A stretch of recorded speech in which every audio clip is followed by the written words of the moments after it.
Hi, my name is Colin, and I'm the creator of the Ancient Evil Terrain Project, the Ancient Evil City Crawler. And today I'm going to show you how I set up Cura to print the base, the frames that hold the cardboard tiles for the Warhammer Quest Curse City game. So the first thing I do is I bring them in, and I'm using the settings here for an Ender 3 V2, and I'll go through my settings a little bit more at the end. But I'm using the default build size with no build plate adhesion.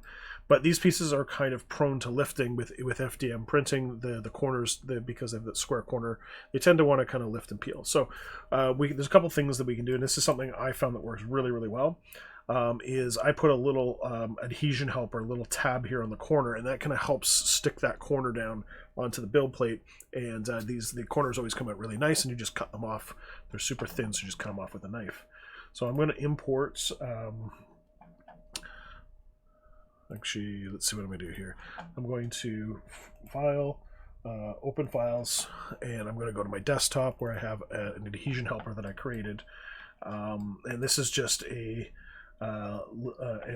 small square here, which is 0.5 mil wide, and it's 8 mil wide. 8 mil by 8 mil by 0.5 mil height. So it's like a really thin tab. And I'm just going to hit the T key to be able to translate, and I'm going to put this here in the corner between those two, and that's going to really help those two corners merge down. And I'm going to multiply this thing, say 5 more times.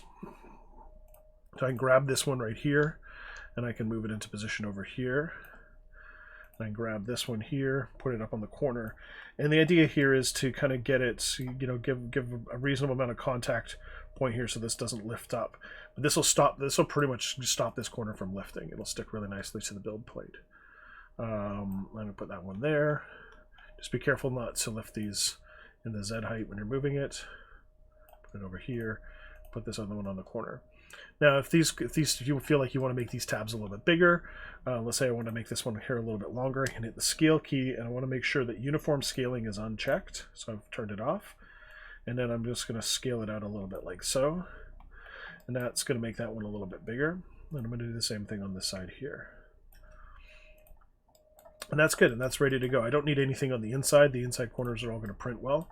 And I'm going to print this flat on the bed, so it's going to come out nice and smooth on a glass bed. Now I could obviously, if I wanted to, let's just see if I wanted to print all 4 of these at the same time. I could do select all models, translate, move this over, like so, right to the edge of the bed.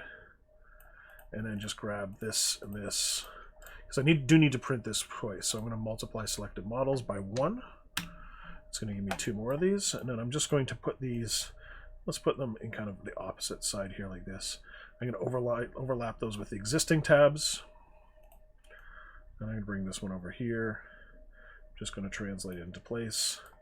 And I do need some more corner tabs, so I'm going to grab this guy here, and then I'll multiply him 3 more times, and it's going to dump them over here. I'll put one on this outside corner, and I'll put one in the middle here.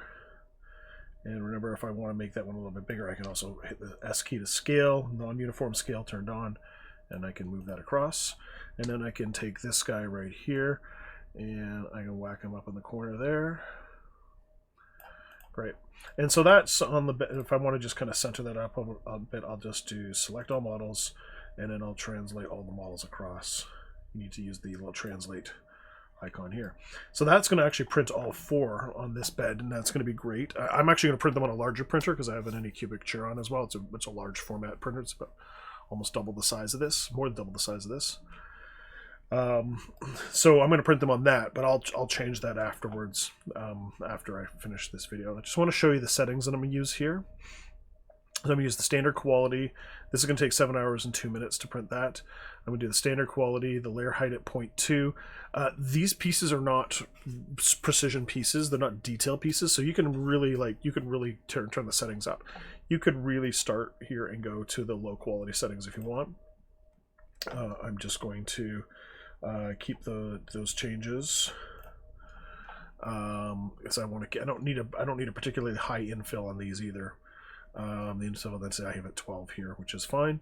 So let's just go down here. I'm using a 0.4 nozzle. The wall thickness is 0.8. The wall thickness is really what's going to drive up your print time. And you can see already by going to the 0.28, the low quality, I've gone down to 5 minutes and 47 seconds estimated time. I mean, Cura tells time like very badly. It's bad at estimating it. In terms of this, I just use the regular default settings. I'm printing at 200, a temperature of 200. You could change this a little bit if you want. You could raise the build plate up if you want. It depends on the sort of all these settings. The temperature settings really depend on the filament that you're using, and they depend on the temperature, the ambient temperature of the room, and airflow and stuff like that. So you'll have to use the settings that you normally would work for your current conditions with that. Everything else is the same. I don't have any special build plate adhesion on, and I don't have adaptive layers turned on. I will use this adaptive layer setting for printing the wall pieces, but that's because those wall pieces need to be in a higher level of detail. And that's it. I'm going to print that. I'm going to save and print that like that. Nothing fancy in the settings. Just these little adhesion helpers here, which will include, and so you can import them, the 8mm adhesion helpers. I find that this works really, really well for printing this type of piece, and these should come out nice and clean. And anyway, these parts are filled with magnets and glued together, and then the walls go on top of them, so they don't need to be perfect. The main thing we want to try to find here is you can get a little bit, these pieces can get a little bit tight, and I'll show you this in the post-processing. We'll talk about post-processing these pieces. These pieces can get a little tight if your nozzle's a bit low in your first layer and your first layer is a bit squishy. What it'll do is it'll push the filament out a little bit and create a little lip, and it's easy. Just take a knife and you just run it along there so those tiles fit. So I'll show you in another video how to double check the tiles and make sure they fit before you start gluing them and putting all the magnets in. And we'll do another video to talk about that later on. All right, so thanks for checking this out, and hopefully this gets you up and printing your base tile pieces.